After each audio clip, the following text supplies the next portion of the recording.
How do we find the kahuna in all of us? And that I said that as a joke, but I didn't mean Is that like freedom? Is that no. In this case, I'm thinking more like Spider-Man 2.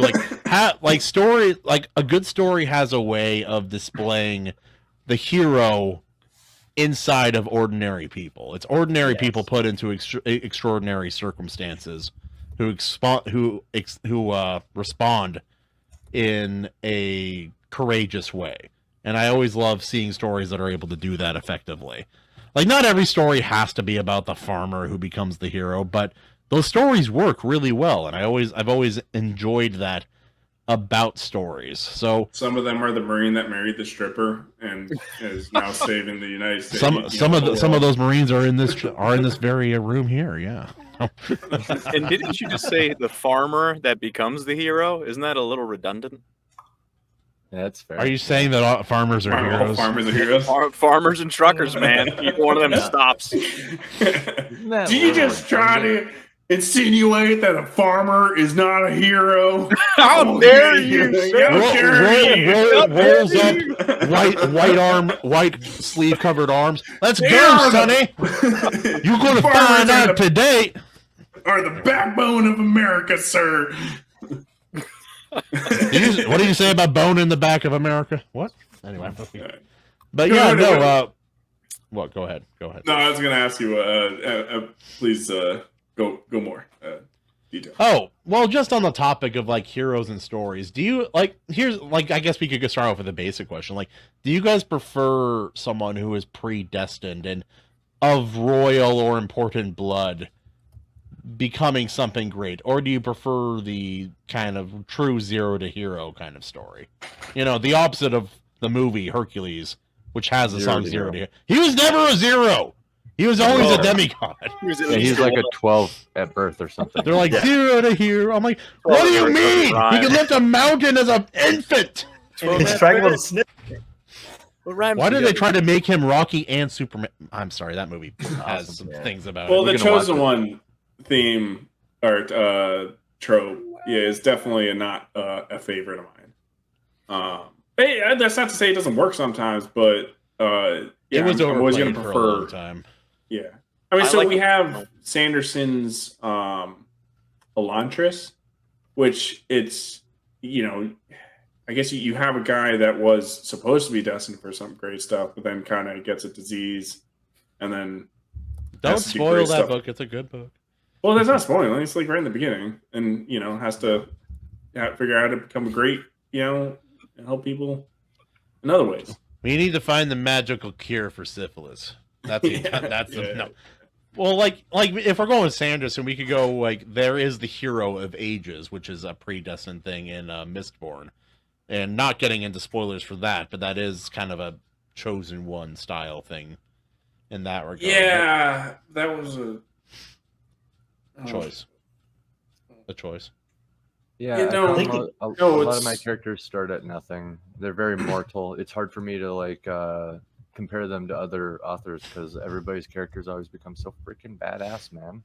So, I mean, I got to get clever with that and start pumping out some more super characters, I think. Well, it's like there's this weird antithesis to the powerful, like, pure blood, like, son of the king hero from back in the 80s. Like, you don't have to have them be royal. You don't always have to be, like, the biggest, baddest guy on the planet. But now they're modern fantasy books that are about nobody's doing nothing. Yeah. It's called cozy fantasy, and I don't see the appeal. A story, by its inception, is about conflict.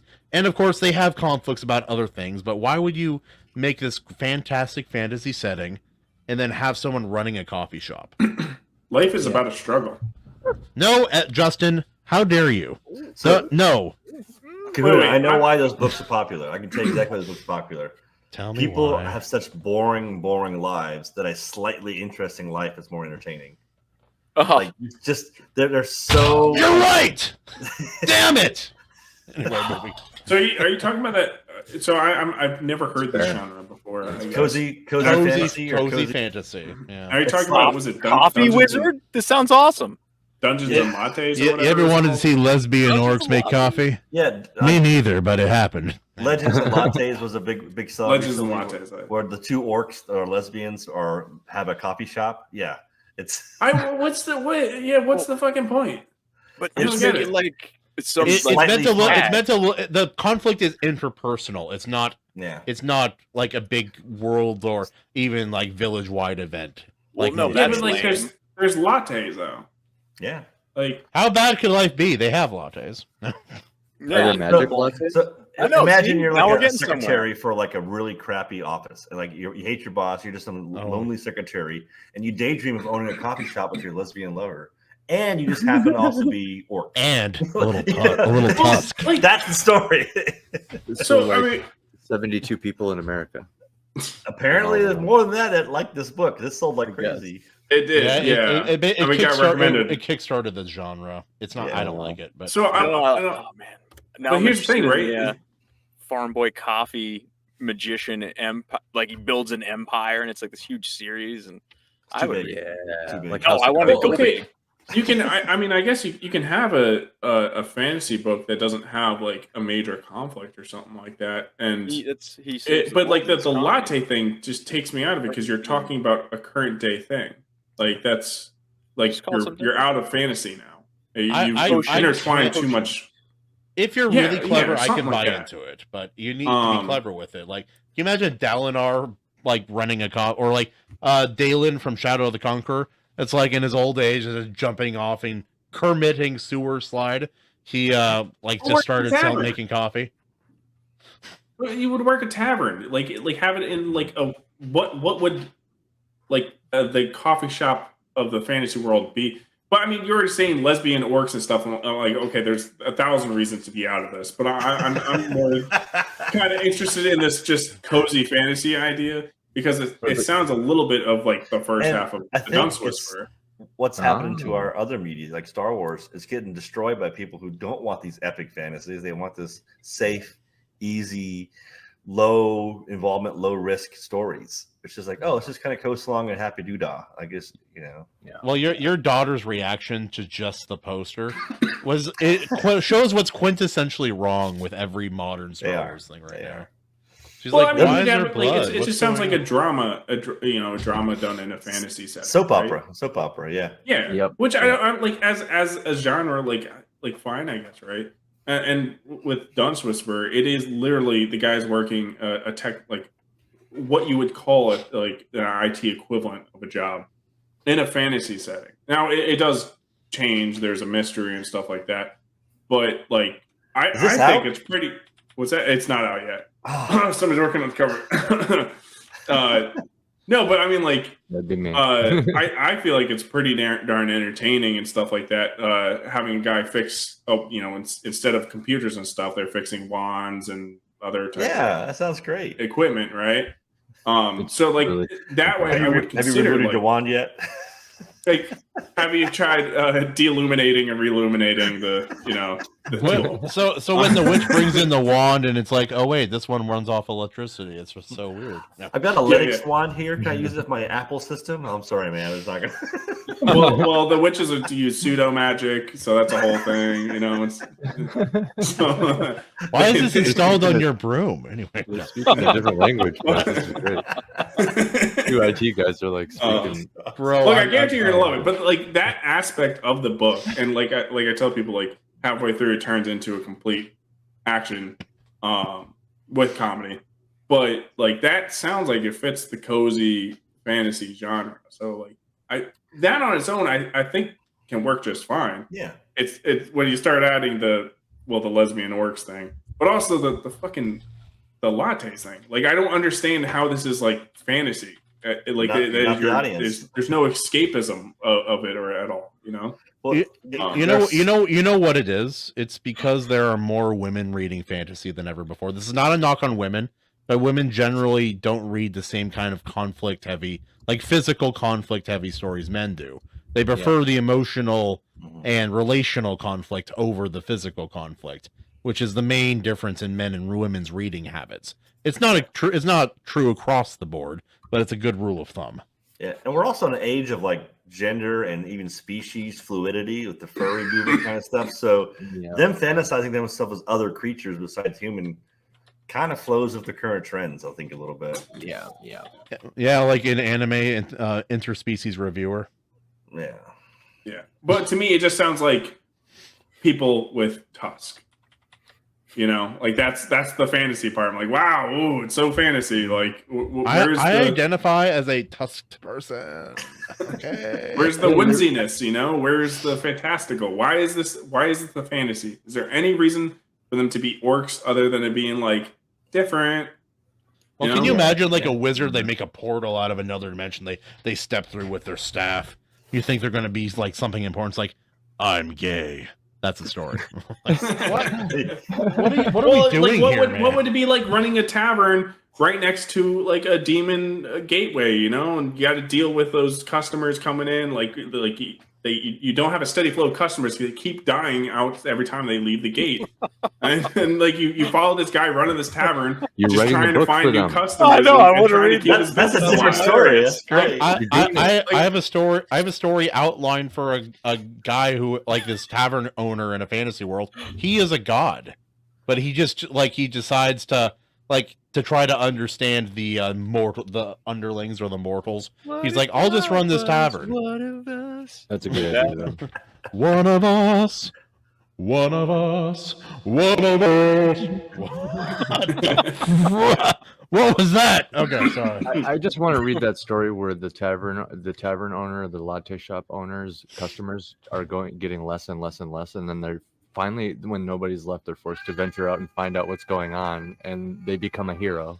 That's so cool. It's like, I can't afford the rent. The economy is bad. Nobody can afford my fantasy lattes. But this is the thing. The sexy prince comes in and he commissions a whole thing, and he's able to save the family. And she gets married to the prince. I don't know. Like, that sounds like it'd be female, like to a female audience or something. Well, I feel like I just lost you guys completely. But you can take a story that's like we all love Princess Bride, right? Yeah. We like that movie, Princess Bride. Yes. That's not. That doesn't have. It's not it's not all about the conflict, but it has that's a perfect example of a fantasy story that's kind of for everybody. It has the romance, it has the action, it has it all.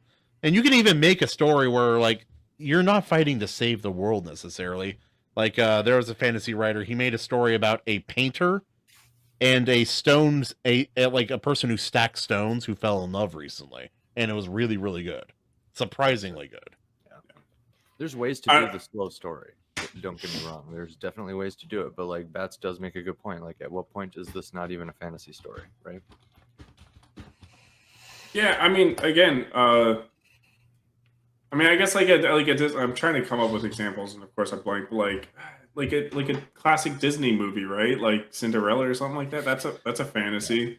Yeah. Obviously we're not the target audience, but we'd agree that's a good story. There's no action in it, you know. And it's fantasy, yeah. Yeah. You guys remember when Cinderella got into a fist fight with a dragon? Yeah, me too. Yank.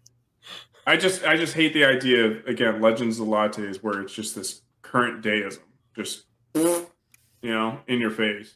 I totally misunderstood what that book was, because the way I was envisioning, I'm like, this book sounds incredible, but it sounds like I made it way cooler than it actually Oh yeah, you did. We tend to do that on the show, especially when we have to watch or read stinkers. We end up we talk about what's wrong with it. Yeah, and then it just happens. Yeah. Speaking of stinkers, I'm excited to talk about our upcoming movie poll too. Yes. Well, real quick, because it's about my book, and I'm going to talk about my book.